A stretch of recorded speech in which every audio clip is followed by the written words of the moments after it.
Today's conversation is with Dr. Darren Obbard. Darren is an evolutionary biologist at the University of Edinburgh and the director of the Obbard Lab. His research focuses on Drosophila and their viral pathogens, investigating questions about topics like the host range of viruses and their evolution. Darren gave us a tour of the world of a scientist. He spoke with an infectious passion about his research and the many unanswered questions that he and others in his field work to answer. We grappled with questions about the motivations of scientists and the outcomes in society produced by scientists. Questions useful for students like us to ask ourselves to see if becoming a scientist is the best way for us to achieve our aims. We left this conversation with new ideas to consider and are glad we can share them with you. And we are also grateful to have had the opportunity to speak with Darren.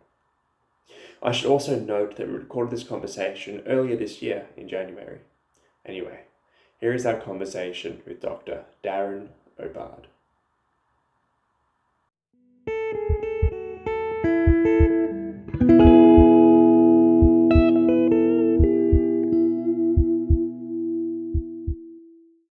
What moments stand out to you? Like, what do you enjoy about being a scientist? Big questions. So I knew I wanted to be a scientist, I think, from fairly early on. I'm a biologist, and I was always interested in living things and growing things, like as a kid. I come from a farming background, and I always imagined, like as a small child, that I would be a grower.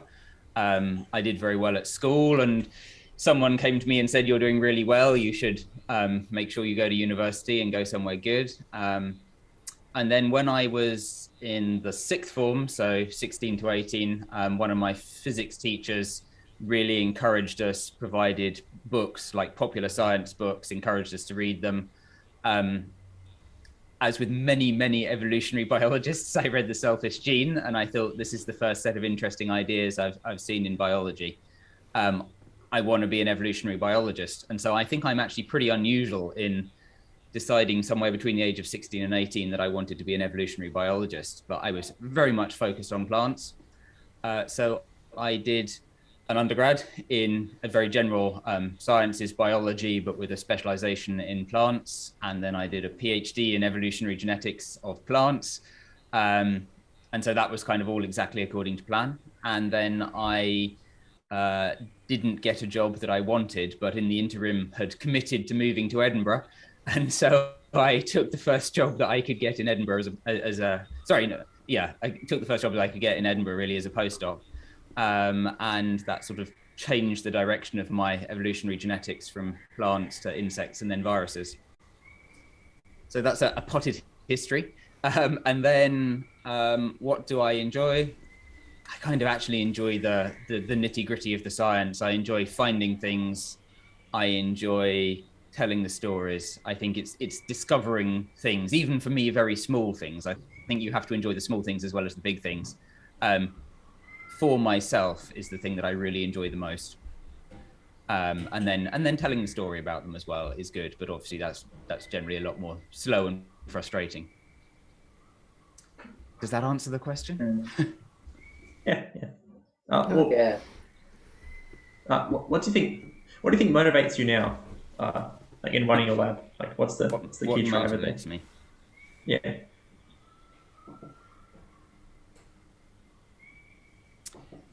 Yeah. You may have asked the wrong person that question. So I'm well known amongst friends and colleagues for being precisely the opposite of a motivational speaker. I can find the negative in almost anything.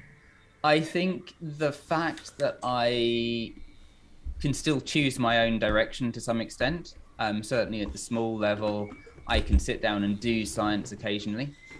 I increasingly enjoy training people, and so I find that can be quite motivating at times.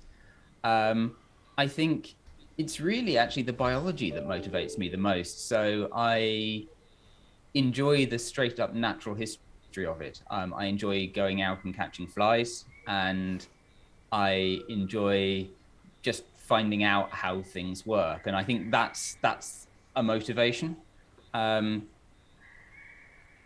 I think writing papers that other people appreciate is a big motivation as well. I think I try quite hard when we write something, and when people tell me that they thought it was good, or they thought it was interesting, or they thought it was enjoyable, I think that's something that I really I'm really proud of when we do something that people think is good, even if it's a very small thing. I don't mind if it's a small thing, so long as it's done well.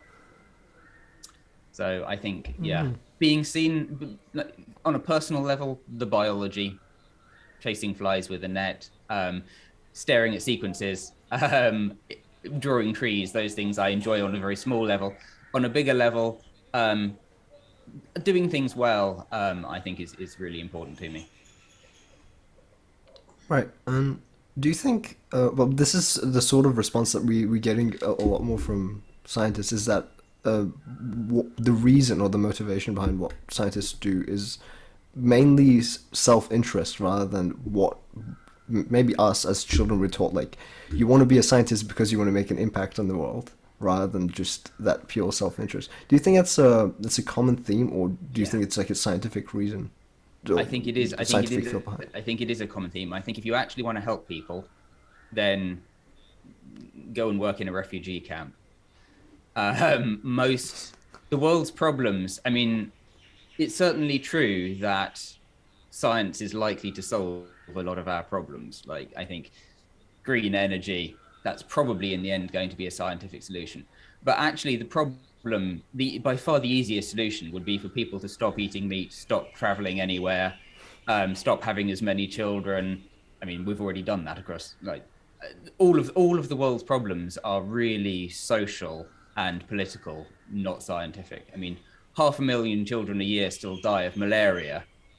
And yes, we can provide drugs and we can provide bed nets, but the reason people don't die of malaria in the US or the UK anymore is because we have windows and air conditioning. And if you want to save people from malaria, then working on the molecular biology of Plasmodium, it might be useful, it might have an impact, but really the problem is an unequal distribution of wealth. And all of the world's big problems are an unequal distribution of wealth and not scientific. So I think to spend your time generally answering very, very small questions in science, as most of us are, is you kind of have to have a personal enthusiasm for it. I think a lot of people who want to get out and help people, then get out and meet people and do something with people. I think scientifically literate politicians would be a really, and a scientifically literate public would be a really good, useful thing. But I don't think that the most direct way of helping people is by being a scientist. Mm-hmm. That's a really grim answer, isn't it? That's really depressing. No. It's realistic, so. Realistic. It's interesting as well. It's fascinating to learn about. I don't think we had an answer like that before, or anything this side of it. It's very interesting. I have a lot of colleagues that work on diseases, and I mean, all of that is really useful. It's going to save lives. But they're either diseases that kill very few people, and so they're going to save very few lives, or they're diseases where we kind of know the solution already to malaria. I mean, if in the absence of all else, you hand out a lot of bed nets and insecticide. And knowing the details of the molecular biology is fascinating, and it will help with drugs. And it may be that politically the only viable solution is not a more even distribution of wealth, but making sure that we have a vaccine, for example, because that's a cheaper and easy thing to give out. But I mean, we justify a lot of what we do in terms of its long-term value, and it certainly has long-term value. I mean, the world we live in is built entirely on things that scientists did primarily for interest a very long time ago. I think it's very rare that really directed, we have a problem to solve, let's get everyone to try and solve it, makes a big difference. And I think it can, but it's also a very, very expensive way of doing things. So it doesn't really happen anymore. COVID aside. But of course, the whole, like, a quality COVID vaccine depends on a whole load of science that people have done for the last 50 years that had no particular important applicable value. So do you think trying to have that impact, was that like coming to the the minds of scientists, like in terms of a motivation? Is that there, or is it completely like just don't think about it? If it happens to work out that it's beneficial, then that's great. Otherwise, it's pretty dangerous. I think for a lot of people, it's there to begin with, and then the realities of actually achieving anything become obvious, and you settle for working in an area that you know is definitely potentially useful. But I think for a lot of people, it's because it's interesting rather than because it's useful. Having said all of these things, of course, as I say, I'm coming very much from an academic perspective. So, I mean, in industry, they don't care whether it's interesting or useful, so long as it makes money. And so I think, and if you were to ask a biomedical scientist, I'm sure they are much more focused. And if you ask someone who worked in a hospital environment or directly on human disease, then I'm sure you would get a lot different response. Yeah, I guess sorry. Sorry, I was just saying the response could be sort of like a survivorship bias that we're getting in this term from scientists and academia. Of course, yes. I mean, you're left interviewing people who have either lost any hope they had or given up on hope of doing something worthwhile or important, because all of the others actually went off and did something political or medical instead. I think also it might be difficult from the outset, but even within academic science, the distribution of numbers of people and money is perhaps difficult to see. So I mean, I'm an evolutionary biologist. I work in an institute of evolutionary biology. That's quite an unusual thing. There are about 30 groups in the department. Biology in Edinburgh is quite big. There are about 130, 140 research groups, and probably a third of those do something that are at least slightly biomedical related. But then a third of the university is College of Science and Engineering, a third of the university is all of the arts and everything else, and then a third of the university pretty much is biomedical. And so it's just such a huge area compared to what everyone else does. I mean, so much more money is spent on biomedical that there are a lot of people. If you were to sample people at random rather than sort of picking people carefully, you'd find that almost everyone you picked was working on something biomedical, and so you then might get a very different set of responses. You also mentioned that it'd be good to have a scientifically literate public, which I think we see now more than ever. Do you think there's anything scientists can do about that to try to achieve that? Is that something that's thought about? It's something that's thought about a lot, and something that's discussed quite a bit, and something that's encouraged quite a bit. And I think there are lots of different levels that it can happen. I think so. I mean, we are encouraged to do outreach and to talk to people at every level. We have there's an academic in our department who does a bioinformatics course for schools, like for I don't know how old, sort of 12, 14-year-olds, takes a whole ton of Raspberry Pis out into schools, teaches them a little bit of command line Linux. There's a science festival in Edinburgh. We're doing a week in the museum, telling people about our research. But of course, you go to the museum for a week, you're going to get the very few people who were already interested and already scientifically literate coming to talk to you. And it's also not what we're good at. It's not what I'm good at. I'm not a particularly good teacher. I'm certainly not good at engaging with the public. I'm a scientist. And so I think there's been this really big push in the UK to get all of the academics to engage with outreach and public engagement, unless they could also engage with industry instead.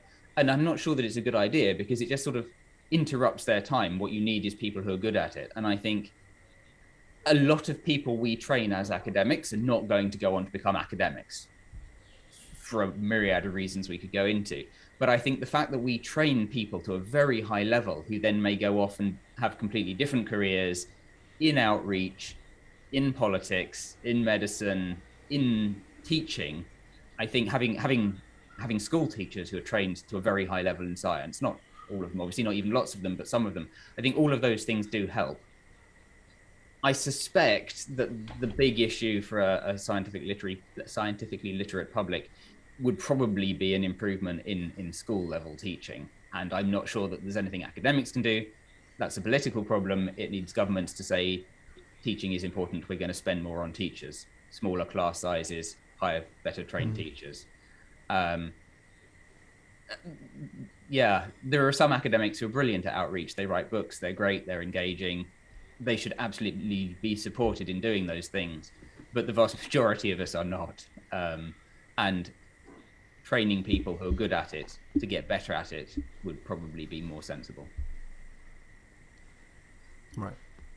On the other hand, being receptive to people contacting you is good. I think I'm always disappointed when people write to an academic and they don't get a response. But usually they get more of a response than they wanted, I suspect. Yeah. Also wondering, a different note, what's a typical day or week in your life look like? Ooh.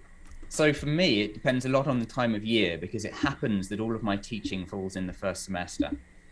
So if you were to have asked me that a month before Christmas, then my typical day involves probably about an hour of preparing for teaching, an hour of actually doing some teaching, an hour of picking up some pieces from teaching, an hour at some teaching or admin related meeting, and maybe 2 hours talking to a PhD student and a couple of hours answering my email on all of the above topics.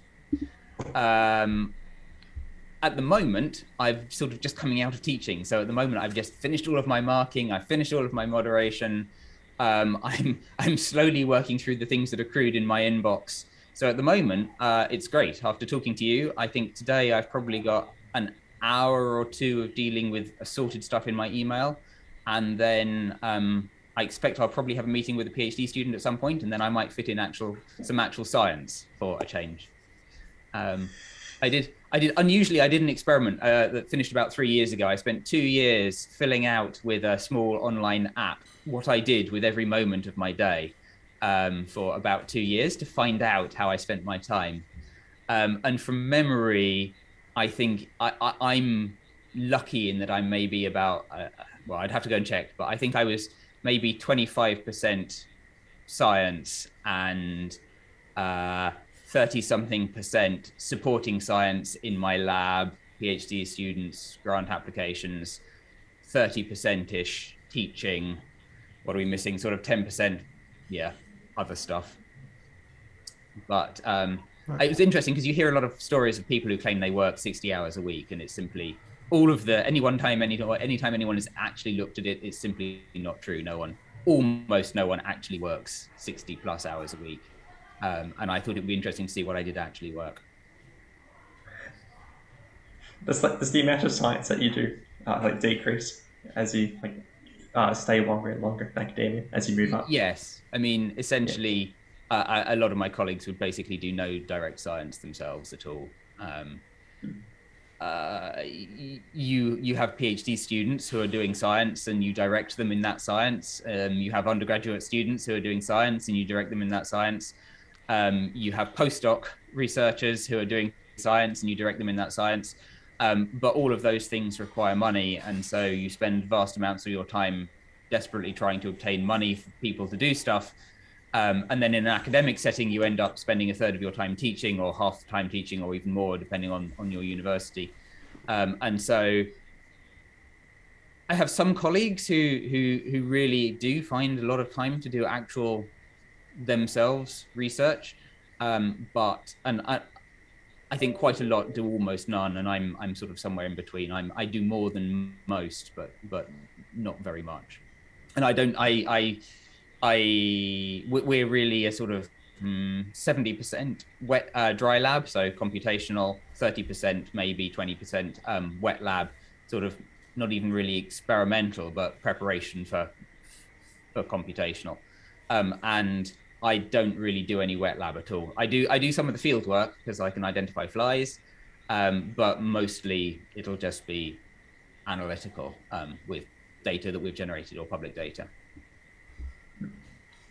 Mm-hmm. I have no idea what that looks like in industry. I kind of imagine it's even more so. I don't imagine that anyone who's been in industry for 20 years has been anywhere near a bench in 10 years, but I have no idea actually. Right, and now I would sort of move towards that pathway of what a scientist does in a day. If you would like to, could you tell us about your research or what that science actually looks like? That's a dangerous question. You'll get a much bigger answer than you might like. That's the beauty of it, I think, to hear more about specific scientists talk about very specific detail of their job is what interests me personally, and I'm pretty sure others as well.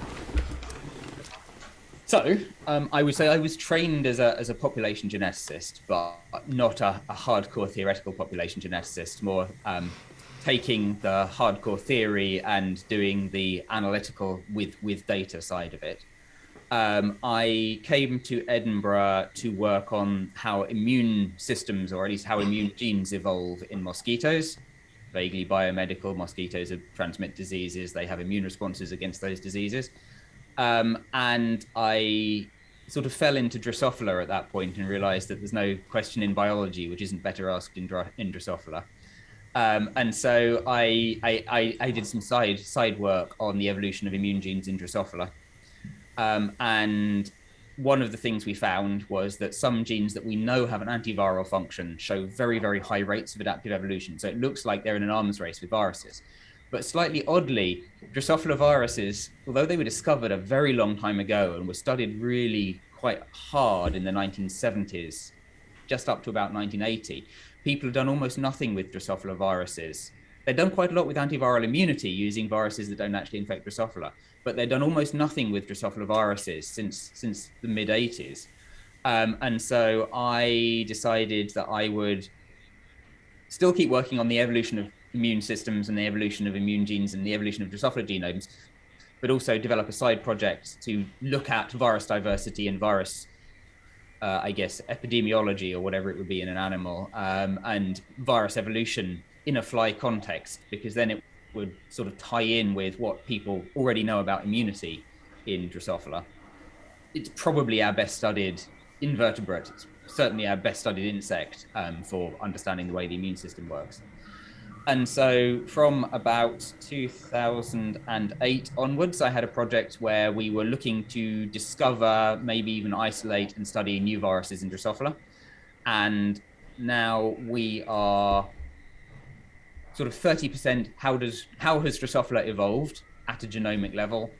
30%, what do Drosophila viruses look like? What's virus diversity out there? What determines virus diversity? How many viruses are there?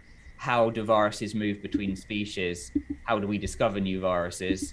And then 30% more general virus diversity and also more general immune system evolution. So the big things that we are doing at the moment, I have a PhD student who's just started who is working on comparative genomics of Drosophila. Drosophila, one of our best known Melanogaster, one of our best known genomes. There are 3,500 species of Drosophilid. There are like 1,500 species in the genus. We here in the UK, you can go out and catch 10 of them easily, 50 of them with a bit more work.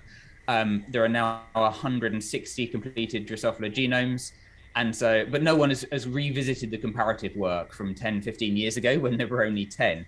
And so I've got a PhD student working on comparative genomics in Drosophila with a particular interest in immune genes. I have a PhD student who's working on viruses and one who's just finished on viruses in Drosophila. So trying to understand how, just the diversity of viruses, how host-specific viruses are. Ultimately, we'd like to know something about the dynamics of viruses across hosts. So we know so little about viruses in anything other than humans. And really outside of humans, livestock and crops, we know almost nothing. And if you were to say, okay, well, how long do viruses and hosts coexist? How long might a particular virus exist as an infection of a particular host species? The answer is we haven't any idea at all. We know when HIV entered the human population. We know when COVID entered the human population. We can guess when measles did. But if you wanted to know what the distribution of sort of residence times of viruses in host species was, we have no clue at all for anything. What's the host range of a virus? I don't think we have that. We know in some plant viruses, people have tried artificially infecting lots of plants. They know they can infect lots of things. for diseases that infect humans, we have pretty good idea of some of the other things they might infect. But in general, how many different hosts does a virus have? If you pick any virus in any organism and say, well, when was the last time it was in a different host? We couldn't estimate any of those numbers. So I'm interested in general questions about host virus interaction, and we do sort of virus discovery and using the Drosophila system, sort of virus epidemiology, ecology, all from a sequence perspective. So we're not studying the molecular biology, we're not studying the symptoms, we're not studying the disease, we're just looking at sequences because, to be honest, that's easy, and trying to understand how often viruses move between hosts, how differentiated they are, what the diversity is. So I have PhD students, one finished, one actively working on that. And I've also got a hardcore Drosophila evolutionary genetics question about evolutionary rates. So what is the mutation rate? We have a really good estimate for humans. We have about a dozen other mammals that we have a good estimate for. We've got a really good estimate for Drosophila melanogaster. Several model organisms, we have a really good idea of what the mutation rate is. How it varies among related species. Are all Drosophila the same? Do they all have the same mutation rate? Do they all have different mutation rates? What determines the mutation rate? Those are kind of unanswered questions at the moment. And so I have a postdoc and a technician who are working on that. And we're experimentally and then sequencing, counting mutations to look at what the variance among species is in the mutation rate for a group of fairly closely related species that we understand some of the biology. And I have just written a grant to do more virus discovery and patterns of viruses in Lepidoptera, butterflies. And I've just been involved in writing a grant to look at how much variation there is for fitness, again, using Drosophila as a model. So they're all evolutionary questions, they're all population genetics questions, maybe half viruses, of which most is in Drosophila, and half evolutionary genetics, which is almost entirely in Drosophila. I don't know if that was a bit too general and too vague, or no, that was very interesting. About the right level, or whether there are obvious things I missed. That was good. No, I think that was very entertaining. I'm sure I certainly enjoyed it. Mine is more physics based, so I'm not sure, but biology. Yeah. What I sort of understood from a certain bit of it was that a problem that you work on, like the Drosophila, sort of comes from a certain amount of information that was gathered. You said they were interested until in the 70s and 80s, and then research sort of stopped about it. So it sort of feels like what you research on is problem oriented, and maybe problem oriented first and then interest oriented. Do you think is that correct first of all, or is that a common research thing? Yeah, I think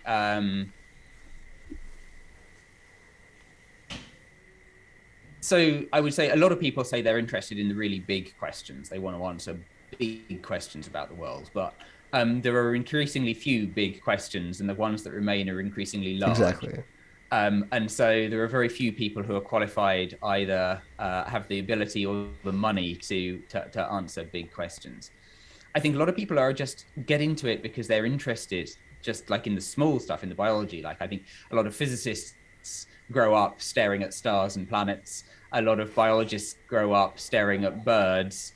And they're just interested in the biology, and it's the natural history or the equivalent that inspires them. But I would say, I don't know, this is one of my pet theories. And I mean, there's nothing happens in the world that doesn't happen according to somebody's pet theory. But one of my pet theories is the thing that marks out scientists who pick this as a career are people who are just really, really interested and really easily interested. Like you can present them with something they've never heard about before, and they'll suddenly think, wow, that's interesting. I wonder.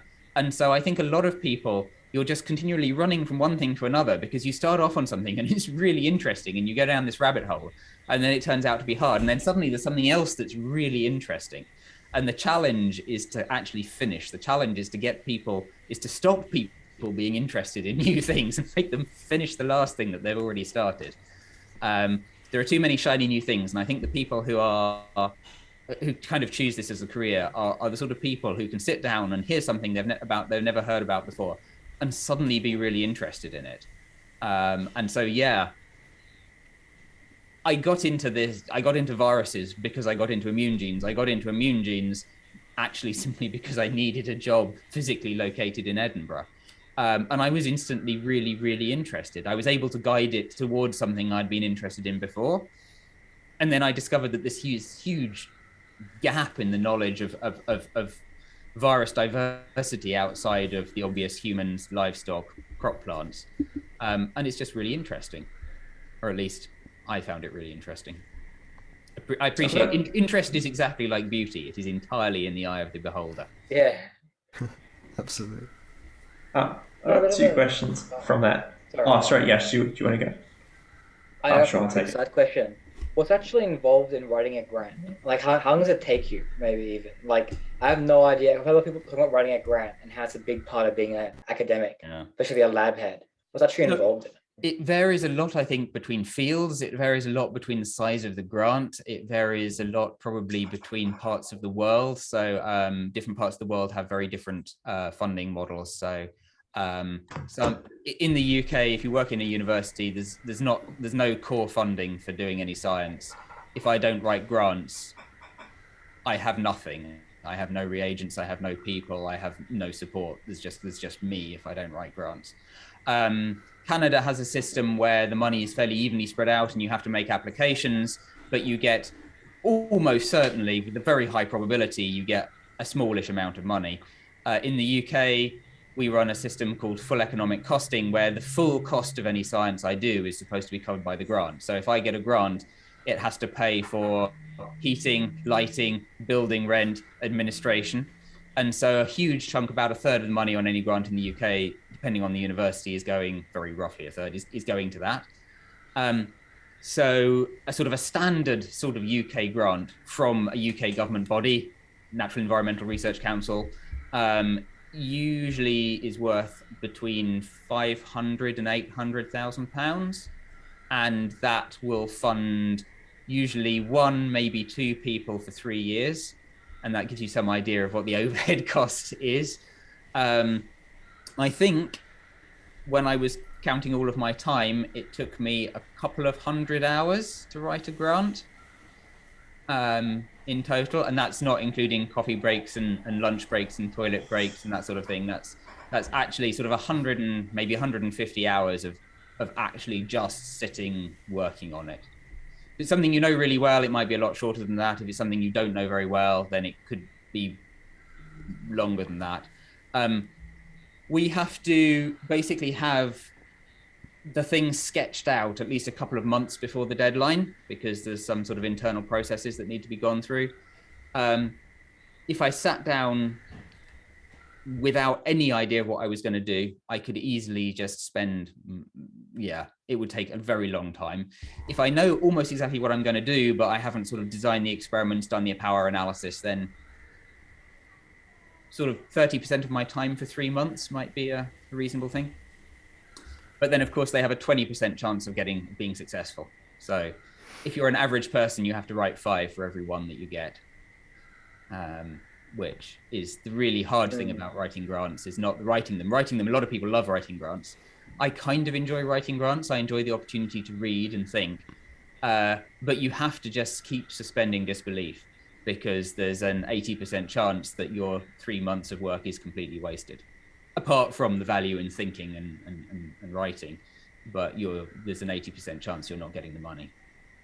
That is something that we've had scientists talk to us about. Why are the chances so low of getting a grant? Is it purely just the fact that there's just not enough money, or it's not enough allocated? Well, it depends. I mean, there are two. There's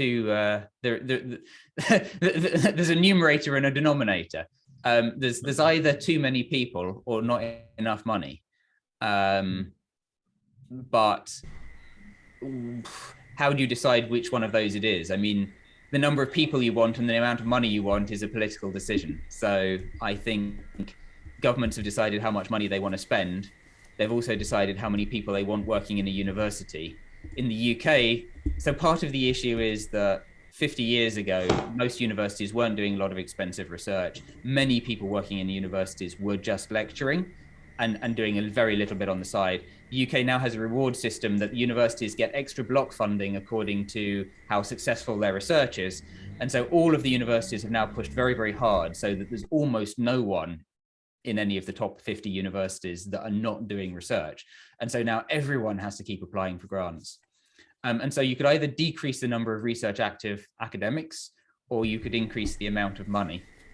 Instead, what they've done to increase the success rate is they've limited the number of applications the universities can make. So NERC, Natural Environmental Research Council in the UK at the moment, limits the number of applications that universities can make unless they have a very high success rate, much higher than 20% success rate, which basically means we still have to put all of that work in, but now we compete with each other and have an internal assessment before we have the external assessment. So it doesn't save anyone, it saves the administrators at NERC a certain amount of work, but it doesn't save us any work in terms of the amount of time spent writing grants. Should the world spend more money on science? I mean, I'm biased because I'm a scientist. I think we should. The UK spends less than equivalent nations, a lot less than some equivalent nations. I mean, places like, I think, South Korea spend a lot of money on science. The UK spends less, I think, than France or Germany as a proportion of GDP. Obviously, we spend massively more than most of the world. Could I genuinely stop someone in the street and say, you need to pay more tax so that I can discover more Drosophila viruses? I think I would be hard pressed to justify that. Yeah, maybe we don't need so many people who are so research active given the amount of money we have, or maybe we need to hand out the money in a different way so that individual groups don't have so much money at one time. But maybe we just need a way of reducing the burden. I mean, there's a huge argument at the moment about what a good way of assessing grants is, what a fair way is, what a low administrative burden way is. And all of these things are much debated. I don't know, should people pay more tax and do more science? And if they were, would it be science that I'm doing? Just bring it back to when you're talking to us about the research you're doing. What I noticed that you just gave us heaps and heaps of questions, new questions that come up in the field. And so I have two questions from that. And the first one is, how do you come up with the good scientific questions? Like what makes it like a really pointed, effective scientific question? And then when you have so many of them, how do you prioritize them? So you're always working on more than one question at once. And I think, and there are many ways you can define a good question. So, I mean, you could say a good question is a really big and important and hard to answer question. And I think that's true. Equally, a good question is one that you can clearly answer and is accessible, and it almost doesn't matter what the answer is, you gain knowledge by it. I think the really big questions are not difficult to come up with because everyone knows what they are, because the whole literature has been focused on trying to answer them for decades. And the reason we don't know the answer is because they're very hard to answer. And to try and work on those is a great thing to do, but you want some easy stuff as well. Or at least some guaranteed stuff as well. I think in my field, a lot of the great questions are questions that in hindsight are important, or in hindsight are interesting or informative or fun questions that we actually already have the data for, and just no one has thought of asking, or no one has thought how these data could be used to answer those questions. And those are really good because often in my area, we already have the data. And all that's required is someone think, well, actually, here's a question, maybe not a huge question, but here's a question that no one has really thought about before, and we already have the data to do it. So I think you pick things to work on. Unfortunately, the reality is that you need money to do it. And so you also have to look at the question and say, well, I think this is a great question. Am I going to be able to convince someone to spend the best part of $1 million on it? And if the answer to that is no, then you just can't work on it, because it doesn't matter how good the question is. If you can't persuade someone it's worth $1 million, you're not going to be able to do it.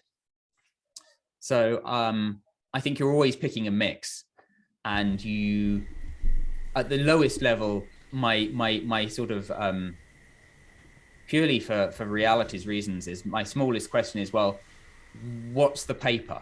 Can you write a paper on it? Can you tell a story that people will be interested by? Because obviously most of my papers are not just by me, they're by my PhD students, they're by my postdocs, and those people are building careers, and they absolutely have to write papers. And if a PhD student devotes 3 whole years to working on a huge question, and they get 80% of the way towards answering it but can't, they have no papers, and that really could be the nail in the coffin of their career. So a lot of my questions are chosen to be, okay, here is an interesting and publishable question that a PhD student will definitely be able to answer in a year or 3 years. A lot of my postdocs are, here is a question that I know I can get money to answer, and it's also almost certainly answerable, because they do not like giving you money for something where they don't think, I mean, this is one of the big problems, is if it's not obvious you're definitely going to be able to answer it, why would someone spend £1 million on it? And then there are the much, much riskier ones, where you think you can do it, and you can just about convince people you can do it, and maybe they're the really big questions, but there's a very real risk that you can't. And it's a matter of bet hedging. You pick some big ones that everyone knows about, and you're not, and you know are going to be hard, and you probably won't answer. And you pick some small ones that are actually really training exercises almost for people who need the papers. I mean, there are groups that say we'll only do the big stuff, and they just burn through PhD students who come and they go and they get no papers and they drop out disillusioned. And I think that's terrible. But perhaps that's better for science, because it means that we're not filling the literature with a lot of minutiae. But unfortunately, it's not good for people. I may have got sidetracked there. Did that answer the question? Yeah. Do you think that, well, this will be a 2-part question, but do you think that sort of makes science a bit soulless, maybe? Just that fact right there? Or do you think there's just that aspect of it? Because that seems... Sorry, the fact that you have to pick questions pragmatically rather than ideologically, I mean, or... The fact that we prioritize ideologies over humans, you know, at least in the research. I don't think most people do. I think very few people do, actually. I mean, I'm lucky in that I happen to work in a fantastic department with fantastic colleagues, and it's a great set of interactions. Our PhD students, I hope, almost entirely have overall a good experience. They learn a lot of stuff. They write a lot of papers, and I think that, as in the reality of the way science is done, is that the majority of people are very collegiate and supportive, and really working towards training and supporting new scientists, at least as much as they are working towards trying to answer the big questions. I also think actually a lot of the best science, to go back a step, comes from people not having questions at all. I mean, almost all scientists seem to say, right, you think of a really good question, you look at the literature, you see where the gaps are, you work out a way of answering this question, and then you go and you pick a study system that can answer that question. But I've also heard very successful scientists say, no, this is ridiculous. You'll never ask any new questions. There are no new ideas if you do that. What you should do is you should pick one organism and devote your whole life to just studying the natural history of that organism. And you will get an endless number of completely new questions that no one would ever have thought of asking before. And I think to some extent, the two things feed off each other. You have big questions, they're hard, but on the way there, you get smaller questions, which are completely new, which are interesting. Sorry, I failed to answer your question about the soullessness. I think it's about it's not really, because in reality it's not ideological and it's not mostly aiming very high. It's also about training people and supporting people and just studying in our case natural history. Yeah. You mentioned competition before, and the fact that even though when grants, the way they're distributed changed from based on the output of universities or academia, that's the competition still sort of gets in the way. Do you think in general competition also gets in the way of science, or do you think it's maybe a tool that makes people more productive? I think it's certainly both. I think if you don't have competition, then you have very little to drive people forward. I mean, a lot of people will continue doing their stuff out of pure interest, but you can't do everything. And so you need to choose which things to do. And I think competition is the thing that keeps pushing people forwards, and there needs to be some aspect of competition. On the other hand, I think it is the competitive nature that drives people out of science a lot. It's depressing to be continually judged and found wanting, and it generates an enormous amount of hard work for no discernible return, and it creates a lot of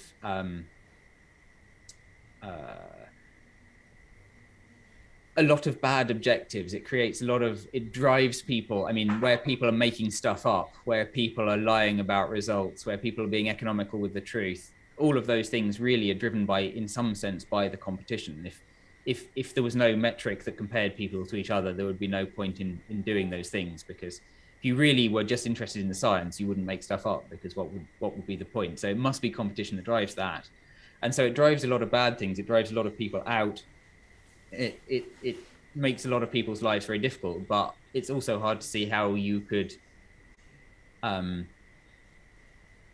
choose which science is done without there being some element of competition. Or indeed how do you choose who to promote if there's no competition? How do you choose who gets the job and who doesn't get the job? I mean, I think in a sense, there's competition in all areas, unless there's very little competition for lorry drivers at the moment in the UK. But I mean, most jobs, I think there is an element of competition because more than one person applies for each position. This isn't a value judgment about whether competition is good or bad. It's just, I think it comes naturally if there are more people who want to do a job than there are jobs available. Right. Earlier you mentioned, sorry. Yeah. No. Earlier you mentioned that when you came to Edinburgh, you had to pick the first job you could, that it was like a permanent job. And like personally, I'm leaning more towards industry purely for the fact that of the job security aspect, more of like basically the question is, in academia, how big of a problem is job security? And how big of a problem is like in the future getting funding and getting a tenured position, stuff like that? So the first thing is that wasn't a permanent job. That was the first postdoc. There were 3 non-permanent jobs, including that one. I guess I started my undergrad degree in 1997. I started my PhD in 2000. Started as a postdoc in 2004, and I knew that I had an open-ended position in 2017. So in a sense, I was on precarious fixed-term contracts up until 2018. It's something that drives a lot of people out. Like, you will have seen a lot of quit lit of people basically throwing their hands in the air and going, I cannot take this anymore. It's terrible. All of these short-term contracts, it's unbearable. I was very lucky in the sense that or perhaps I was just stupid in the sense that I didn't worry about it too much. I thought, well, something will come along. My partner also was in the same position, but probably one of us would have a job, and we were lucky that we could afford for a short period to live on one salary if things had gone badly. And so I didn't spend a lot of time worrying about it, but then I didn't need to because I was very, very lucky. I think the problem is not just that it's precarious. The problem is that the changes that are required are so huge. You have to move to a new city. You have to move to a new country. If you've got a long-term partner, you either have to live apart or you have to try and solve what's colloquially known as the two-body problem of moving two people to the same city, to the same country at the same time. And that's really difficult. And I think it's that uncertainty that drives people out. Now, having said that, in a sense, there's almost no uncertainty. There's perfect certainty for short periods. You get a 3-year postdoc job, you've got a 3-year postdoc job. That's funded by a grant up front. There is almost no circumstance under which you can be made redundant inside 3 years. I mean, if you didn't show up for work, it would probably take them 2 years to fire you. And so you've got a really, really secure job for a very short period of time. Whereas in industry, there are two levels that you have uncertainty. One level is that your company might go bust tomorrow. The other uncertainty is they might just decide that your project is not going to make them any money and there's nothing else in the company you can do, so you could be made redundant tomorrow. And one thing I sort of have heard a bit from people in industry is it's really upsetting in that you have a job, yeah, but you're really interested in your science still. You spend 5 years working on some big project which is going to cure something, and then they go, well, actually, yeah, the return is going to be too small. We'll cancel that project and have you work on something else. And so you have uncertainty in what you're doing for your job. So the series of short-term contracts before you have an open-ended position in academia is terrible. But I think it's terrible because, in part, because it forces you to move around and change what you're doing, and that makes it really difficult. And it drives a lot of people away. But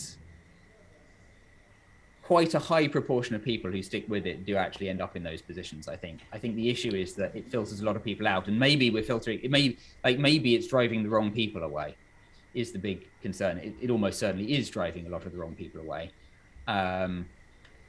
Because you just have to look at like sex ratio bias and like financial background bias and racial bias in who has the senior jobs to see that it is clearly driving people away in uneven ways. And so it's clearly driving a lot of the wrong people away because it wouldn't be uneven. If it were filtering out the people who just actually didn't want this kind of job, it wouldn't be uneven. And so it has to be creating a great deal of the inequality. Now, obviously, there are a lot of other things as well as the precarious nature of moving jobs all the time that create inequality. But I think the financial uncertainty biases against people from a financial background that is more uncertain because they want to take a job that has financial certainty. And I think, the fact that you have to keep moving and it's very difficult to take a career break biases against anyone who's going to give birth.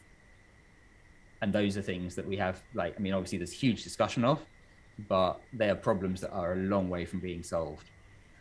And they are, in part, I think, driven by the short-term jobs.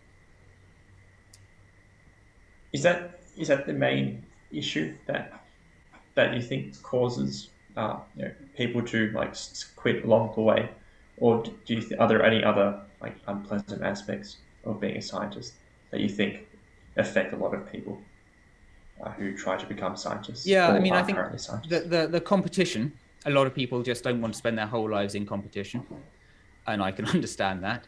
It's ridiculous and stressful. Obviously there are a lot of biases. The competition is not even, it's not fair. There are a lot of biases against certain groups of people, and that's a lot of the reason that those groups leave early. I think the potential futility of a lot of it, the depressing nature of the administration, I think frustrates some people, although I think usually those things only affect people once they're sort of permanent. the struggle to get funding drives people away. But actually, I don't think it's negative things that cause a lot of people to leave. I think particularly at the early stages, you've not yet done an undergraduate degree. Most people, I mean, there's very little that'll put you off of physics more than doing a degree in physics. Equally biology. And then if you still enjoyed that, I can think of nothing that'll put you off physics more than spending another 4 or 5 years doing nothing but one small piece of physics. And so a lot of people get to a stage and think, actually, that's good. I was really interested, but I'm not that interested. I kind of want evenings and weekends and a family and all of the things that are biased against by this sort of career. Or they're just not that interested. They really enjoy, a lot of people really enjoy a PhD and think, well, yeah, I've learned something. I've been at the forefront. I really enjoyed that. But the day-to-day life was just not what I want to do. And so I would say a pretty large proportion of people leave at those stages because they've achieved what they want to achieve. And that's great. I mean, it's really nice that we can train people at that level and they can achieve what they want to achieve and they can go off and take their scientific literacy into education or outreach or politics or even just the pub, to be honest. And so I think there are huge biases, which is definitely demonstrating that there are huge problems, but also a very large proportion of people who leave are doing so on good terms for good reasons because they've done what they wanted to do. And I think that's great. We should encourage more of that. I think academics, obviously, huge bias. Academics tend to think if you're not an academic, then you've sort of failed in your university career path.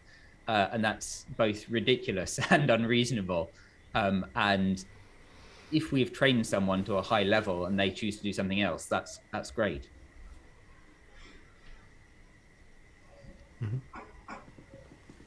Yep, and as we get your input on this, your experiences of all that, I think we should approach the last 1 or 2 questions.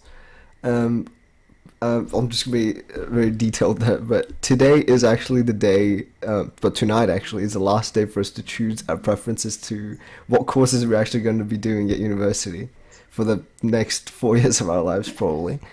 We want to know, what are some key steps you recommend undergraduate students to take? What are your tips for us to start to establish maybe a decent career or fruitful career in science? I don't think we can say successful because success has so many different. It's not objective in its different aspects. Yeah, I mean, it can be successful in terms of your enjoyment. It's impossible for me to give a general answer because I'm so biased by the areas that I know about and the areas that I work in. I always tell the undergraduates that I have responsibility for, so my tutees, that they should choose stuff that they're going to enjoy. It's got to be the most important thing, because if you hate it, then why are you doing it? You might as well do something else. So always choose in favor of the things you enjoy, rather than choosing against the things that you think you won't enjoy. So pick the things you enjoy. You learn hardly anything as an undergraduate that you would actually use as a PhD student. And so, and even as a PhD student, you kind of learn hardly anything that you'll use at a later stage. And so you might just as well enjoy what you're doing. And so I would say pick things that you think you're going to enjoy.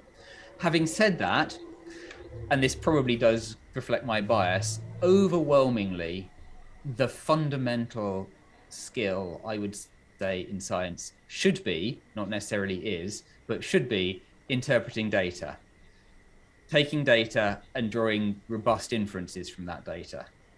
And to do that, increasingly, well, certainly statistical understanding at the heart. If any bit of science that doesn't have a lot of stats in it is being done badly.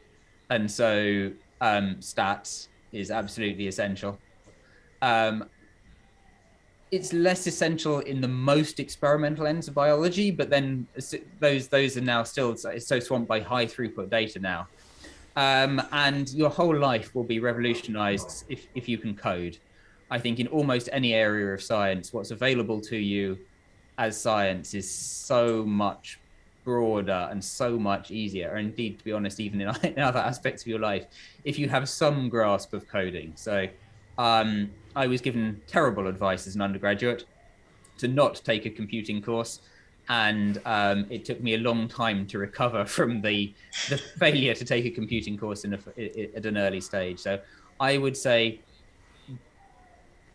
and underpinning those things is maths. Now, my maths is terrible. Like, I did A-level maths and further maths back when I was 17, 18. So I did a lot at school, and then as little as I possibly could after that. And that was a terrible decision. Less important for the most experimental end of molecular biology, but all of the other sciences, definitely. Certainly what I work in now, my maths needs to be much, much better than it is. So if there's one thing you're going to do that you don't really want to do, I would say coding, statistics, and some basic maths. But that probably reflects all of my biases rather than being true. No, or you're a physicist, you would agree with it. Yeah, fortunately, I was going to say all three of us have a deep passion for coding and computer science as well. So we pursue that already. I mean, it doesn't. In biology at the moment, it is the single most employable skill, because in molecular biology world, they're suddenly finding they have very large data sets that they're not otherwise equipped to handle. And in my part of the world, I mean, coding has been at its heart since coding became possible in biology. I mean, some stuff as early as the 50s and 60s was, I mean, there are still people hanging around our department who were writing their Fortran on punched cards at one point. So they're retired, but there are still people around in my area who've been using computers for that long. Very good to hear, because I'm currently planning on double majoring in molecular biology and data science, computer science. I think, yeah. I mean that this year, last year, probably next year, highly employable in anything. I mean, one of my PhD students, I guess he came to his PhD without any coding background, learned Python while he's doing his PhD, and is now genome analysis, entirely coding based for a big pharmaceutical company. So that's definitely a very useful set of skills to learn. But pick what you're interested in. Pick stuff that you enjoy, because if you're not enjoying it, then why go, really? Yeah. Well, what are you all doing? Are you, Manny? You said you're a physicist. I hope to become one day. Yes, I'm hoping to major in physics and mathematics in undergraduate, at least. Yeah, and perhaps computer science next to it. And are you most interested in the sort of philosophical aspects, or the physics as a tool, as a route to doing interesting maths, or are you interested in small stuff or big stuff, or? Oh, it's probably too early to answer that. By which I mean like quarks or planets. Both of them. I've been most of my reading has been on lots of quantum mechanics, but that's what I've been exposed to. So that's the bias I have now. But I love both aspects of it, astrophysics and also quantum mechanics, and those aspects. I love both of them. Yeah, you said biology and computing. Yeah, right now probably biochemistry and molecular biology, my first major, and my second is either looking at data science, computer science. Neuroscience is also on the table right now, but those kind of fields really are the ones that really interest me a lot. And Cool. Carlo? Oh, the ones that grab me are genetics and neuroscience. In terms of majors, that's what I'm thinking of doing. But again, it's I suppose I'm pretty new to biology specifically. Like, I only really got into it like last year, like late the year before that. So basically everything really fascinates me. So as soon as I see something like it's required, I want to jump to it. But right now, what stands out the most to me is genetics and neuroscience. So I'm just going to break it. When Darren mentioned that looking at that the physicists look at the skies and biologists look at birds, and that immediately reminded of Carl, because every time we were out, he's like, "Wow, there's a bird." I dread. I mean, I'm an evolutionary biologist. So in our department, we have everything from really hardcore theoretical population genetics through quantitative genetics, genomics, lots of geneticsy stuff. But there's a lot of behavioral ecology as well, a lot of community stuff. But in all of those fields, the proportion of people who are bird watchers is just terrifying. I mean, they're just like, I mean, the place is just full of twitchers. I'm convinced. Maybe that's the key. Well, yeah, that's not how I got there. But yeah. Okay. Cool. That should be. Well, yep. I don't know Thank if you you very heard much for anything your. that was positive, but we Extremely certainly heard a helpful. lot of opinions. Extremely helpful. Yeah. Right.